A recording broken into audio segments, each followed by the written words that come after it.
She texted, "We are pregnant." Then I saw her best friend's post congratulating her and another man. I replied, "Who exactly is we?" Then I sent a "congratulations on your new responsibility" gift basket to the other guy's office, and the drama exploded. I, 29 male, got a text from my girlfriend Natalie, 27, 3 days ago that should have been the happiest moment of my life. We've been together for 4 years, living together for 2. Been talking about marriage, kids, the whole future thing. The text came at 2:47 p.m. while I was in a meeting. "Babe, we are pregnant. Can't wait to tell you everything tonight." My heart stopped. Happy tears almost started right there in the conference room. Managed to text back, "OMG, this is incredible. I love you so much. Can't wait to celebrate tonight." Spent the rest of the day floating. Told my assistant I'd be leaving early. Stopped by the fancy wine shop to get sparkling grape juice, the expensive stuff. Hit up the florist for 24 roses. Even grabbed a tiny pair of baby shoes from the boutique next door, because I couldn't help myself. Got home at 5:30. Natalie wasn't there yet. Started setting up, candles, flowers, the works. While waiting, did what any excited almost dad would do. Opened Instagram to see if she'd posted anything. She hadn't, but her best friend Rochelle had.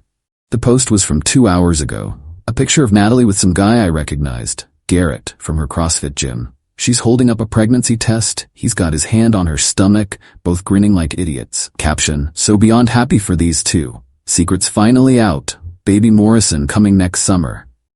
At Natalie B. Garrett Strong 24, "You guys are going to be amazing parents. Love you both. Baby Morrison." Garrett's last name is Morrison. I sat there staring at my phone for probably 10 minutes. Read it over and over. Checked the tagged profiles to make sure it was really them. It was. The tiny baby shoes were still sitting on the counter. Texted Natalie, "Hey, quick question. Who exactly is we in We Are Pregnant?" Read at 5:52 p.m. No response. She came home at 6:15, saw the whole setup, and her face went white. Not the happy surprise I'd planned for. "You saw Rochelle's post?" Not a question. "Yeah." She started crying, but not sorry tears. Angry tears. She wasn't supposed to post that yet. I was going to tell you the right way. The right way? To tell me my girlfriend is pregnant with another man's baby? How long, was all I managed. It's complicated. How long? 3 months. But I was going to end it.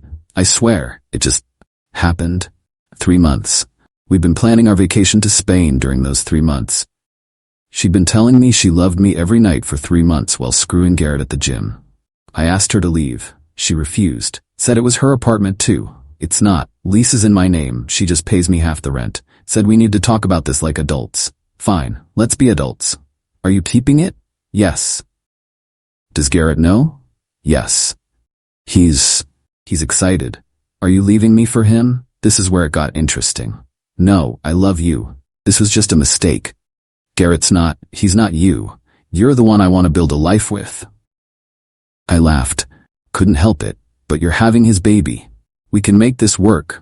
Plenty of blended families exist. You'd be such a good stepdad. Stepdad? To the baby she conceived while cheating on me. That she announced to me as we are pregnant. I told her to pack a bag and stay with Rochelle. She cried harder, but eventually left. Kept texting me all night about how I was overreacting, how modern families come in all shapes, how love conquers all. Blocked her at midnight. Yesterday I did something petty, maybe stupid. Definitely satisfying. Found Garrett's LinkedIn. Works at some tech startup. One of those we're a family places with bean bags and craft beer on tap. Sent them a congratulations gift basket. The big one. Balloons, chocolates, the works. Card read, "Congratulations on your upcoming fatherhood, Garrett. So exciting that you and Natalie are expecting. Wishing you both all the best as you start your family together. Take care of her. She's going to need all the support she can get." The ex-boyfriend. Had it delivered this morning. My phone has been blowing up since lunch. Apparently Garrett hadn't told anyone at work yet. Also apparently he has a girlfriend. Had. Past tense. Natalie's been calling from Rochelle's phone. Left a voicemail screaming about how I've ruined everything and destroyed an innocent man's life. Innocent? He knew about me. Her Instagram is full of our photos. She's coming by tomorrow to get her stuff. This should be fun. We'll update after the confrontation. Still processing that she really thought I'd raise another man's baby while she played house with both of us.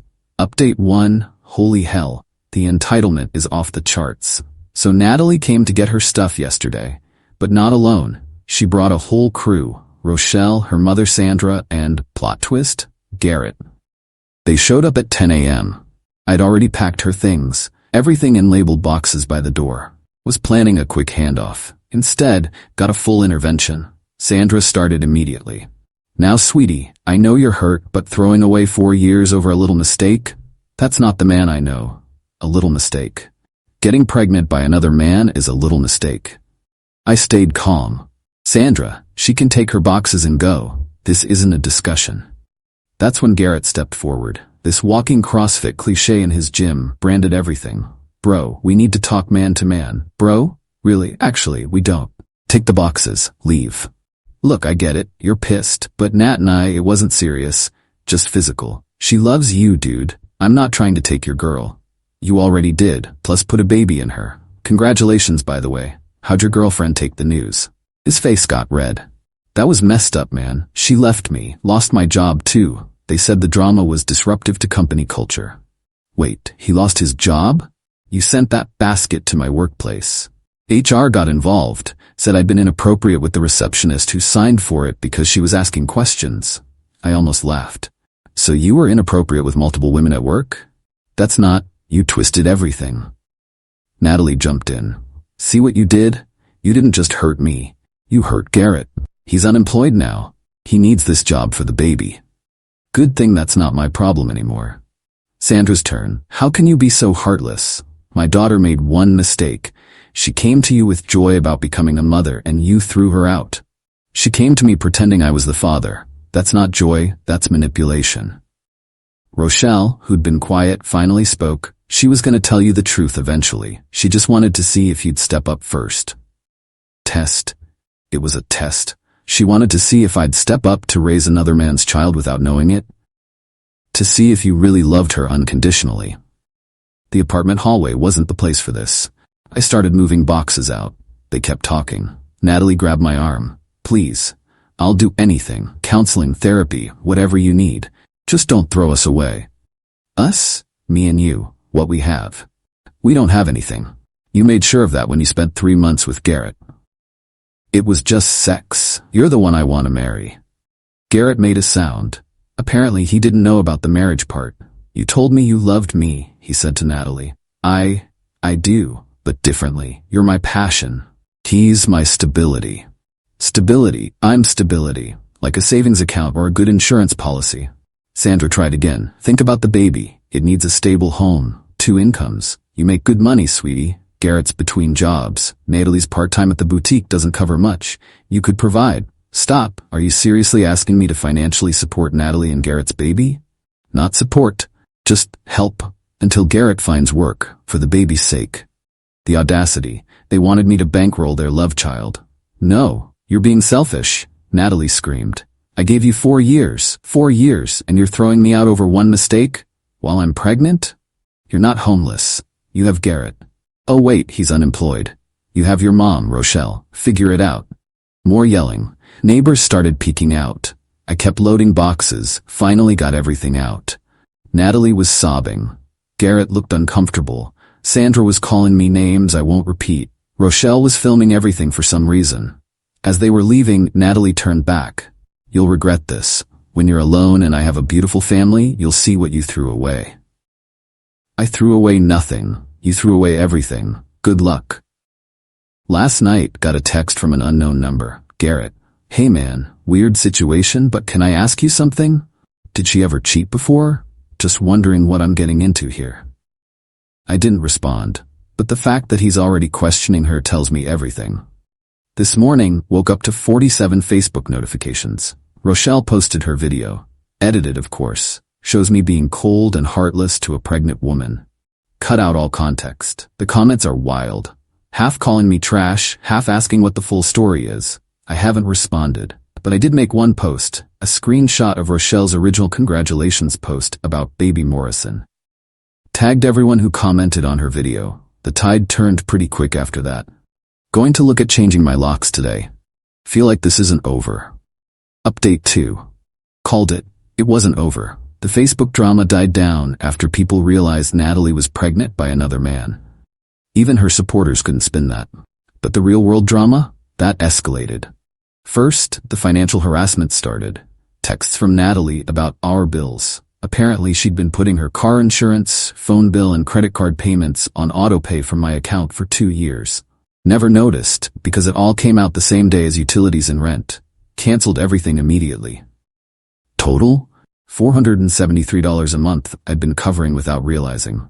She flipped. Showed up at my apartment Wednesday night, banging on the door. My phone got shut off. My insurance lapsed. What did you do? Stop paying your bills. We're not together anymore, remember? You can't just cut me off without warning. I'm pregnant. With Garrett's baby. He can pay your bills. He doesn't have a job because of you. The entitlement was staggering. I was somehow responsible for her cheating, her pregnancy, her bills, her affair partner's unemployment. Told her to leave or I'd call the cops. She left, but not before screaming that I'd see what happens when you mess with a pregnant woman. Thursday, I found out what that meant. Got called into HR at work. Someone had sent an anonymous email claiming I was harassing a pregnant former partner and creating a hostile work environment by spreading revenge porn. The revenge porn? Rochelle's own Instagram post that I screenshotted. Luckily, my HR rep Janet is competent. I showed her everything. The "we're pregnant" text, Rochelle's post, the timeline. She actually laughed when she realized the harassment was me not paying my ex's bills. Let me guess, she said. She's trying to get you fired so she can claim you owe her support? Bingo. HR closed the complaint. Janet suggested I document everything. Already was, but started being more thorough. Friday was quiet. Too quiet. Saturday morning, I understood why. Woke up to my car covered in shaving cream. Nasty messages written all over. Deadbeat, abandoner, real men step up, building has cameras, pulled the footage with security. Clear as day, Rochelle and 2 other women I didn't recognize. At 3 a.m., in hoodies but faces visible when they looked up to check for cameras. Called the cops, filed a report. Damages were minor, just needed a car wash, but I wanted documentation. The officer taking the report looked tired. Ex-girlfriend drama? She's pregnant with another man's baby and mad I won't support them. He actually double-taked. Come again? Explained the situation. He shook his head. In 20 years, I've never heard that one. While he was writing up the report, my phone rang. Sandra, you called the police? On pregnant Natalie's friends? On vandals who damaged my property. Being friends with a pregnant woman doesn't make you immune to laws. They were just expressing frustration. You've made my daughter's life impossible. Garrett made her life complicated. She made it impossible. Garrett can't even help. You got him fired. Garrett got himself fired. I just sent a congratulations basket. To his workplace. Where else would I send it? I don't have his home address. She hung up on me. Sunday, yesterday, was the peak. I was at the grocery store when I ran into Natalie, visibly pregnant now, with Garrett, shopping. Tried to avoid them but she saw me. Came right over, Garrett trailing behind looking uncomfortable. This is what you're forcing me to do, she hissed. Shop at discount stores because I can't afford anything else. It was a regular grocery store, not even a discount one. Natalie, please leave me alone. Look at me. Look. I'm pregnant and shopping for generic brands because you abandoned me. People were staring. I stayed calm. You're pregnant by him, pointing at Garrett, who you chose. I didn't abandon anyone. You promised to love me forever, and you promised to be faithful. Guess we both lied. Garrett finally spoke. Dude, can't you just help out a little? For old time's sake? Old time's sake? The audacity. Are you seriously asking me to pay for your baby? Not pay for, just help. Like maybe rehire me at your company? I don't own a company, I'm a senior analyst. But you have connections, you could get me hired. They wanted me to, 1, pay Natalie's bills. 2, get Garrett a job. 3, presumably support their baby 4B. The entitlement was breathtaking. No. To all of it, stop contacting me. Started walking away. Natalie followed, crying loudly. Full performance. How can you be so cruel? I loved you. An older woman shopping nearby piped up. Honey, are you okay? Is this man bothering you?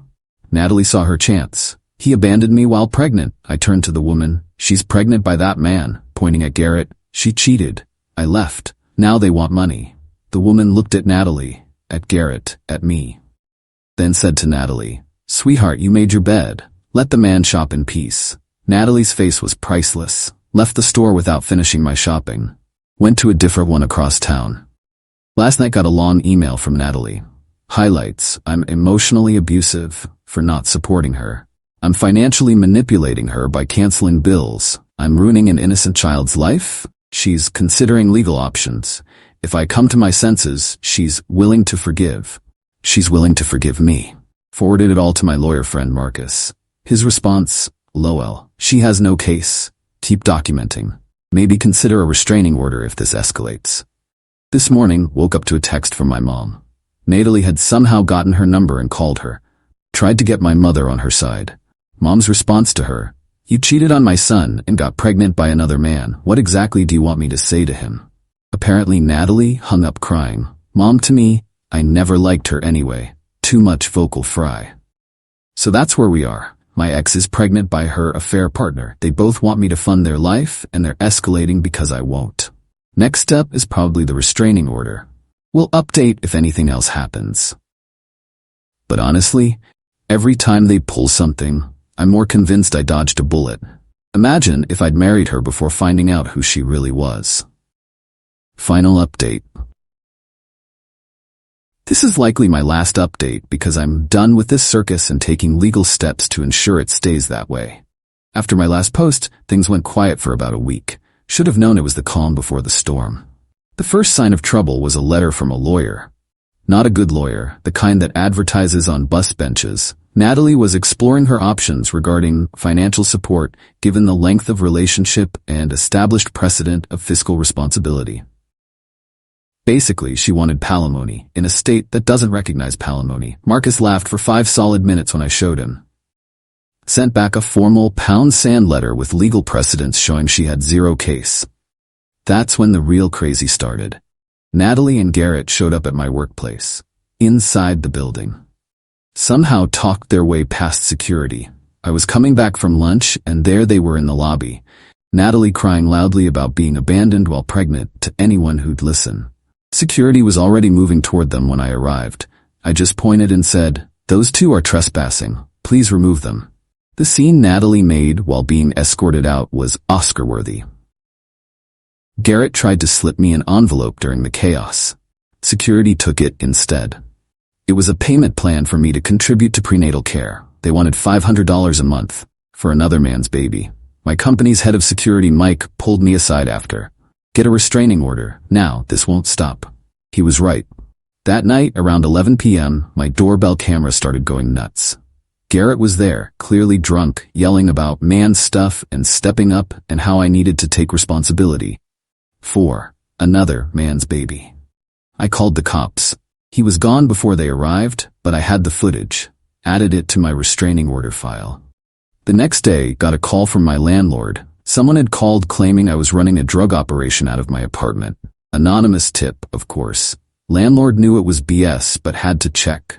I showed him my documentation folder. He actually gave me a discount on next month's rent for the entertainment value. Then came the social media nuclear option. Natalie started a TikTok series, dating while pregnant, abandoned single mom. She never mentioned Garrett was the father. Implied I was. Talked about how her ex left when she announced the pregnancy and how some men can't handle responsibility. The comments were brutal. Hundreds of people calling me unnamed but clearly implied trash.